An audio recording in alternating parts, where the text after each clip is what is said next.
இன்றைக்கு கரூரிலே ரவுடிகளை வைத்து ஒரு நாள் ஒன்றுக்கு 3000 லாரிகளில் மணல் அள்ளப்படுகின்றது. தினந்தோறும் 1.5 கோடி ரூபாய்க்கு கனிம வளங்கள் கொள்ளை போகின்றன. பகிரங்கமாக மணல் கடத்தப்படுகிறது. நம்முடைய முன்னாள் அமைச்சர் அருமை சகோதரர் விஜயபாஸ் அவர்கள் காவல் நிலையத்தில் புகார் கொடுக்கின்றார். அங்கே இருக்கின்ற மாவட்ட ஆட்சித்தளத்தில் புகார் கொடுக்கின்றார். சம்பந்தப்பட்ட துறை அதிகாரத்திலே புகார் கொடுக்கின்றார். எந்த புகாரும் அவர் எடுத்துக்கொள்ளப்படவில்லை. அதிகாரிகளுடைய துணை கொண்டு இதுவரை மணல் கொள்ளை சர்வசாதாரணம் நடந்து கொண்டிருக்கிறது. அங்கே ஒரு திமுக முன்னாள் அமைச்சர் முழுமையாக இந்த கனிம வள கொள்ளையிலே ஈடுபட்டிருக்கின்றார். ஆக இப்பொழுது இருக்கின்ற அதிகாரிகள் அத்தனை பேரும் இந்த கனிம வள கொள்ளைக்கு துணை வகிக்கின்றார்கள்.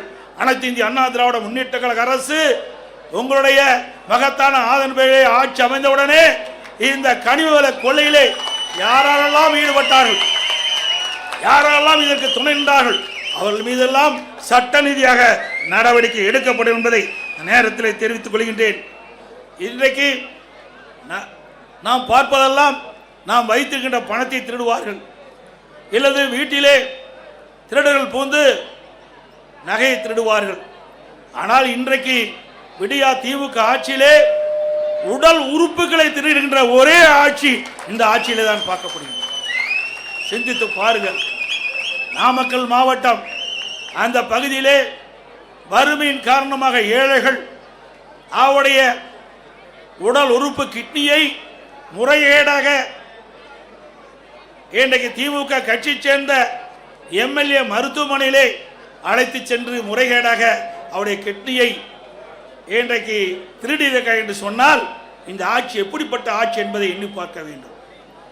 அது மட்டுமல்ல, இது கண்டுபிடித்ததும் திராவிட முன்னேற்ற கழகம் தான். இதற்கு ஒரு குழு போட்டதும் திராவிட முன்னேற்ற கழகம் தான்.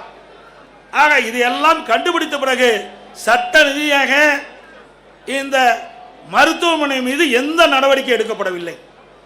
ஆக அதிமுக ஆட்சி மலர்ந்தவுடன் இந்த கிட்னி முறைகேட்டில் ஈடுபட்ட அந்த மருத்துவமனை சம்பந்தப்பட்டவர்கள் மீது சட்ட ரீதியாக அதிமுக அரசு நடவடிக்கை எடுக்கப்படும்.